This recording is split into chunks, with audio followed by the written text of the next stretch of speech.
Maximum ಅಲ್ಲ, minimum ಈಗ required ತುಂಬ್ತಾ ಇಲ್ಲ. ಮುಂದಾಗ್ತಾ ಹೋಗೋದು.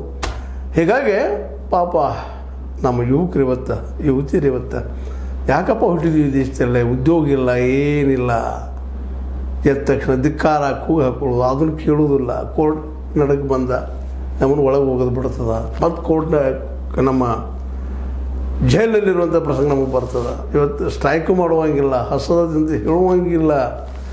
ನಾವು ಸಾಹಿತ್ಯನ ಆತ್ಮಹತ್ಯೆ ಮಾಡ್ಕೊಳ್ತೀರಪ್ಪ ಅಂದ್ರೆ ಆತ್ಮಹತ್ಯೆ ಮಾಡ್ಕೊಳ್ಳೋಕ್ಕೂ ನಮಗೆ ಹಕ್ಕಿಲ್ಲ. ಮತ್ತು ಹೆಂಗಪ್ಪ ಬದುಕು ಅಂತ. ಯಾಕಂತಂದ್ರೆ ಬರೀ ನಾವು ದೊಡ್ಡ ದೊಡ್ಡ ಭಾಷೆಗಳನ್ನ ಮಾಡಿದ್ರೆ ನಿರುದ್ಯೋಗ ಹೋಗ್ತದಂತಿಲ್ಲ, ಉದ್ಯೋಗ ಸೃಷ್ಟಿ ಅಂತ ಆಗೇ ಇಲ್ಲ. ನೀವು ರಾಜ್ಯ ಸರ್ಕಾರ ಇರಲಿ, ಕೇಂದ್ರ ಸರ್ಕಾರ ಅಂತ ಏನಿಲ್ಲ, ಬಿಲ್ಕುಲ್ ಇಲ್ಲ. ರಾಜ್ಯ ಸರ್ಕಾರವೂ ಅಷ್ಟೇ, ಸಿದ್ದರಾಮಯ್ಯ ನಾವೇನು ಭಾಳ ಉತ್ತಮ ಮಾಡಿದಾರಪ್ಪ, ಭಾಳ ನೌಕರಿ ಕೊಟ್ರಂತಲ್ಲ, ಏನೋ ಗ್ಯಾರಂಟಿ ಕೊಟ್ಟ ಮೂಗಿಲ್ ತುಪ್ಪ ಹಚ್ಬಿಟ್ಬಿಟ್ಟಿದ್ದಾರೆ. ಇಲ್ಲದಪ್ಪ ತುಪ್ಪ ಸುತ್ತ ಹಾಕಿರಿ ನಾವು.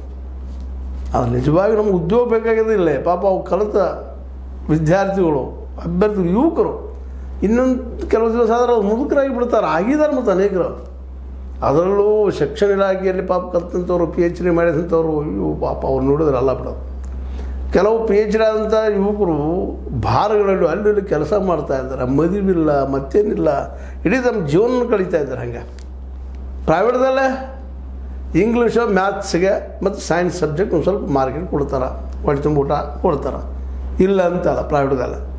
ಆದರೆ ನೀವು ಲೈಫ್ ಲಾಂಗ್ ಎಂಜಾಯ್ ಆಗಿ ಮಾಡುವಂಥದ್ದು 50 ಲಕ್ಷ ಪೇಮೆಂಟ್ ಸಾಧ್ಯನೇ ಇಲ್ಲ, ಕೊಡೋದೇ ಇಲ್ಲ.